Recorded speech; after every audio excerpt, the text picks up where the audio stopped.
तब हम जाती आजमगढ़। कुछ खा लेगा, अब निकल जाऊँ, बुलावत हूँ।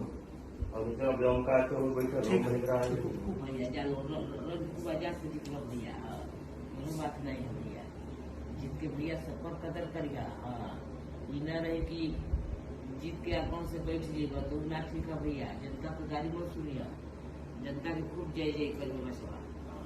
एकदम सेवा कर माई, जनता की सेवा कर।